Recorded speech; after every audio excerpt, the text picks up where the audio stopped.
What weapons were used at the Battle of the Black Gate? When we think about the Battle of the Black Gate, also known as the Battle of the Morannon, we picture a fierce clash between the forces of good and evil. This battle marked the end of the War of the Ring, and the weapons used tell a story of bravery and desperation. So, what weapons were wielded during this monumental confrontation? First, we have swords, which were the most iconic weapons of the battle. One of the standout swords was Andúril, the reforged blade of Nazgûl. This sword was wielded by a key leader and shone with a bright light, symbolizing hope and the return of the king.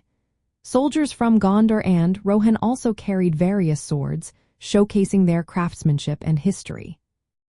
Next, daggers and short blades played a role too. Smaller blades were used by some warriors, including hobbits. One hobbit notably used his dagger to defeat a troll, showing that even the smallest among them could make a big impact. Spears and pikes were common among the infantry, especially in the ranks of Gondor and their allies.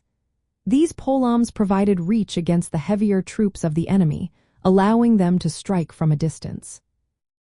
Archers were present as well, using bows and arrows. However, the open terrain near the Black Gate made ranged combat challenging. Still, they contributed to the battle by targeting enemy forces from afar. Axes were also part of the weaponry, favored by dwarves and some elves.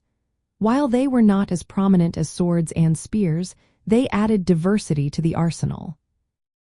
On the other side, Sauron's forces brought their own terrifying weapons. Trolls and Olaghai wielded massive clubs and heavy weapons, capable of breaking through shields and armor. The orcs, not to be outdone, used a mix of crude but effective weapons like scimitars, crude swords, spears, and bows.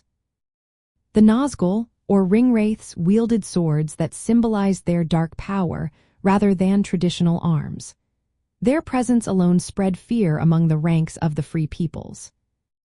Interestingly, the battle also saw the intervention of giant eagles, led by Gwaihir the Windlord. They attacked the ringwraiths, though they did not engage in direct ground combat. In summary, the weapons used at the Battle of the Black Gate reflected the diverse armies involved. The forces of the West relied on finely crafted swords and disciplined infantry weapons, while Sauron's armies brought overwhelming numbers and monstrous strength. This clash was not just about weapons, it was a battle of hope against darkness.